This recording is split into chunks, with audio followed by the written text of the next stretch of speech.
Mesir. Sore tiba. Setelah malam menyeliputi langit Mesir, Yusuf akan dimasukkan ke dalam penjara. Potifar telah memutuskan hal ini dan para pemberi kabar berteriak ke 4 penjuru. Mereka berseru ke gunung-gunung, batu-batu, dan kuburan-kuburan. Yusuf akan dimasukkan ke dalam penjara.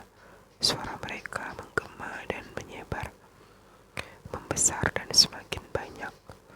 Yusuf masuk penjara.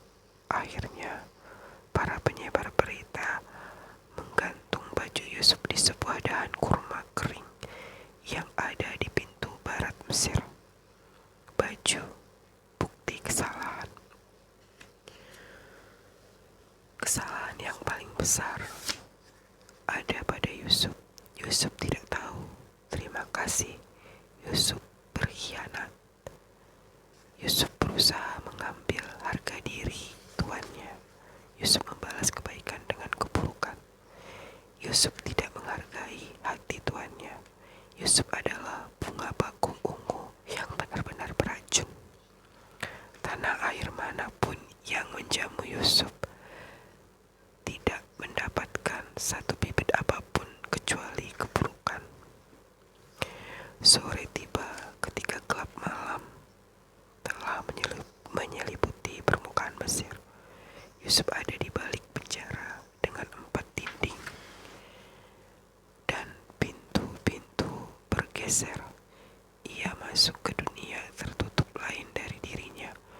Yusuf di dalam dan bajunya di luar. Pertama-tama para penyebar kabar, kemudian masyarakat Mesir satu persatu diam. Bajunya ditinggal di dahan kurma kering di pintu barat. Mereka masuk di rumah dengan tenang. Di masing-masing hati semua orang ada rumah, ada nyeri yang tipis. Di setiap hati ada sebuah rasa sakit.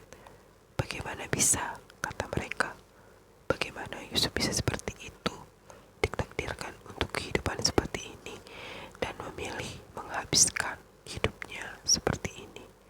Ada sebuah nyeri di hati mereka, jatuh ke sungai tidur. Kita lihat saja nanti, tentu sebelum matahari terbit, ia akan muncul. Bukankah malam hari sedang hamil? Ada sesuatu di balik ini semua. Pada waktunya, perhitungan yang salah pasti akan kembali pada tempatnya. Hari yang melelahkan untuk masyarakat Mesir. Semua telah berada dalam pelukan Dewi Malam. Para pembawa berita, Raja Fir'aun dan permaisuri telah tertidur. Bayi-bayi yang dibedung, ibu-ibu mereka, ayah-ayah yang masih muda telah lelap. Ketika para rahib kota Mesir rebah dalam kehangatan, para pendeta kuil yang paling besar tertidur. Begitu pula para pembuat mumi dan penjaga kuil, semua lelap. Kelompok pertama air membawa kabar gembira yang bertugas untuk memberikan kabar bintang jimat, ahli perahu yang akan mengatur perjalanan. Para pedagang pun dengan orang-orang, para pedagang di pinggiran sungai Nil dan para pelayar, mereka semua senyap pun dengan orang-orang yang menyalakan dupa dan kemenyan, serta penabur benih di desa-desa. Ketika para perajin karpet dan pot tertidur, mereka tidur telah mengepung Mesir beserta kapal-kapal di perairan Nil. Tidur yang aneh telah turun dari langit Mesir. Bahkan orang yang tidak pernah tidur di malam hari kini merasakan kantuk yang sangat berat. Orang gila yang tidak pernah tidur sejak kelahirannya dibandingkan dengan kantuk.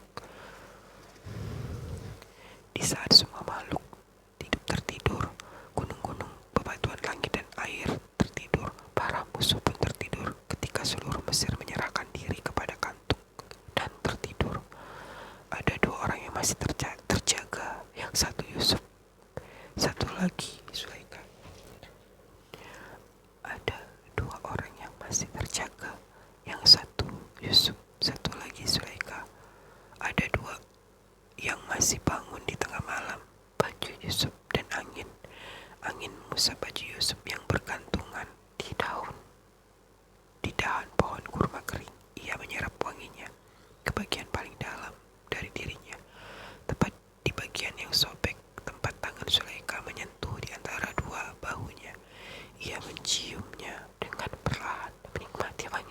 Ia berusaha membalut luka baju itu dan meringankan rasa sakitnya.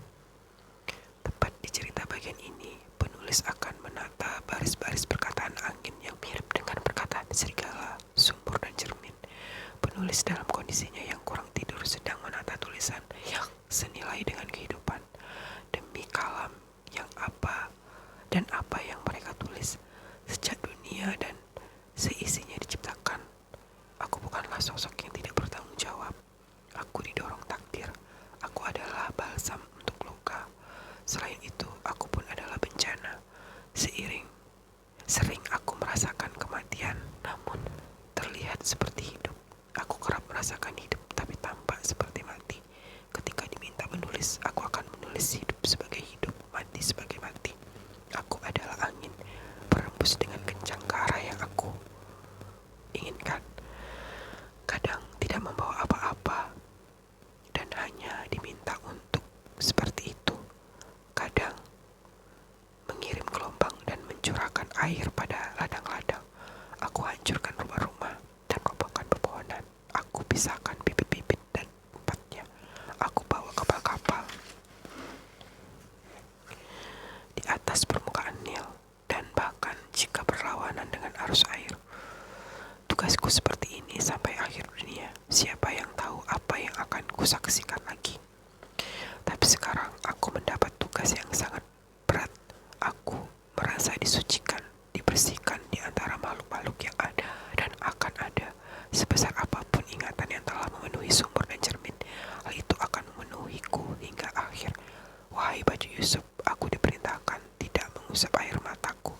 Bentangkan tubuhmu di sisiku, letakkan kepalamu dalam pelukanku. Angin masih melanjutkan. Wahai baju Yusuf, wahai harga diri yang sobek dalam pandangan pertama, wahai pengkhianatan, cap yang sangat meyakinkan, beban yang tidak mampu diangkat.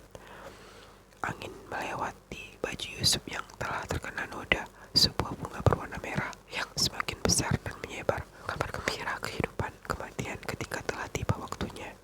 Setetes darah, setetes air mata, setetes keringat, manusia, sperma yang bercampur. Ujian. Angin berkata, jangan bersedih, wahai baju Yusuf, ucapnya. Kau adalah apapun yang telah disuguhkan hingga hari ini dan akan disuguhkan kepada hari setelah ini di pintu-pintu Mesir. Seorang yang paling mulia, meski tampak seperti seorang yang paling rendah.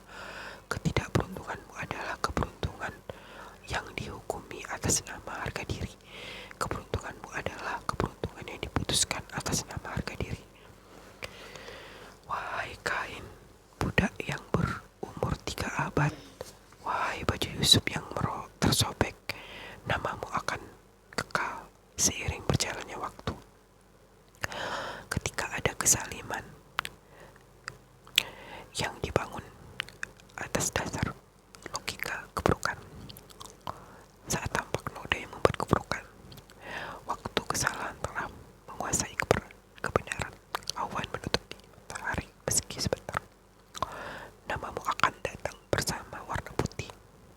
Baju Yusuf yang tergantung di pintu barat Mesir adalah ungkapan yang diisyaratkan setelah ini oleh siapapun yang menyampaikan kebenaran di tempat yang tidak benar. Namamu akan menjadi simbol Yusuf sumur Zulaikha penjara. Kata-kata ini akan tertulis dalam kamus-kamus besar berjilid-jilid. Guru-guru tampak berwajah masam di hadapan papan tulis hijau dalam kelas yang gelap, kerumangan, dan juga hujan yang tak kunjung turun di antara jendela dan lautan. Panggilan Yusuf sumur penjara Zulaikha dan makna bertingkat-tingkat yang dibawa berabad-abad secara beriringan. Bagaimana ia akan mengajari murid-murid berwajah mentari yang hatinya mengepakkan sayap seperti burung. Setiap orang akan memandang Yusuf Zulaikha sumur dan penjara sesuai dengan zamannya. Setiap orang akan melihat Yusuf Zulaikha sumur dan penjara sebagai sesuatu yang khas bagi dirinya. Kau pun akan diingat sebanyak dan bersama mereka. Baju Yusuf yang akan terus berubah di setiap waktu dan baju Yusuf yang akan terus berubah di setiap waktu dan di setiap masyarakat. Sesuatu yang tidak akan berubah dan selalu sama. Baju Yusuf. Angin telah mengeringkan air mata baju Yusuf karena kegembiraannya. Sesuatu yang akan membuat